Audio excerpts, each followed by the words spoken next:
Wah, wah, wah, wah, wah. Wah, wah, wah, wah. Cool. So guys, I am reviewing Iron Man 2, which is regarded to be one of the worst MCU installments. Some people even say it's the worst Marvel movie. Others say it's Thor: The Dark World.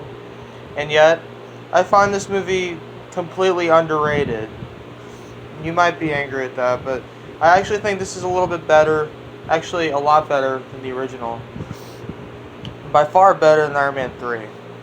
Now, one of the problems I forgot to mention about the original Iron Man was when I was a kid, I didn't remember a lot about it. I couldn't follow it. I didn't know what was going on exactly. But with Iron Man 2, I remembered everything that went on, and it was just easier to watch.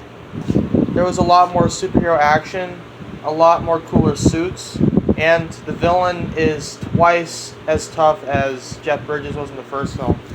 He is a superior villain in my opinion. Sam Rockwell is not really the villain of this movie. It's Mickey Rourke's Whiplash. He's the main villain, and he does have a connection to Tony Stark. He blames Tony Stark for his father firing his father. Many people, complain about, the element not making any sense, but it actually does make sense because Iron Man's trying to heal himself, and he's trying to keep from dying. He's being poisoned every day by this technology he developed.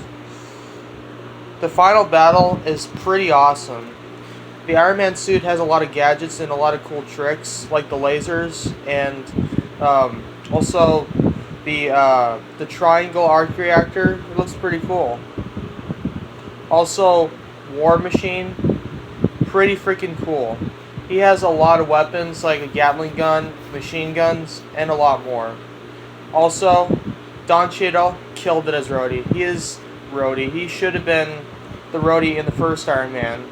He plays the role so well, and he's just an iconic MCU character. Iron Man would be nothing without War Machine in the franchise. This movie's not flawless. I'm not going to say it's a masterpiece, but it is a very memorable movie. One of the problems it has is the heroes don't get to fight the villain that much. That was a complaint for the first Iron Man. It is a really cool climax overall, but I feel like the villain dies very easily, like as soon as he arrives. But the climax is very cool when Iron Man has to save Pepper from all these drones about to explode. It's a pretty awesome action scene. And when he rescues her, jumps and flies to a rooftop, and then, that's just really epic.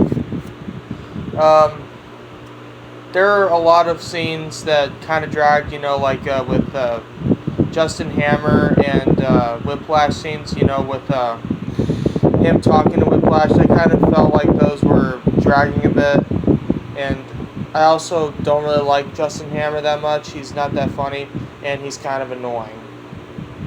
But overall, Iron Man 2 is not a bad movie by any means. Sure, Tony acts like a jerk and is kind of unlikable for a little bit, but the action scenes are still there. Far better than the first one, in my opinion. The suits are cooler, and the villain is a lot more tougher. I'm going to give Iron Man 2 a 9 out of 10. It's pretty underrated, and I think it's a lot better than people give it credit for. So, what do you guys think? Which is your favorite Iron Man movie? And do you agree with me? Is Iron Man 2 an underrated gem, or does it justify all the hate that it gets? Let me know down in the comments. I'll see you guys later. Oh, I forgot to mention, the way they introduced Black Widow in this movie, it could have been better, but she was still pretty good in this movie. One more complaint was Pepper was kind of bitchy in this movie, and kind of harsh towards Tony. But other than that, it's pretty good. Have fun with it, guys. I also really like the music in this movie, the way that it opens, and the way that he just kind of flies into the expo building, and it was just pretty awesome.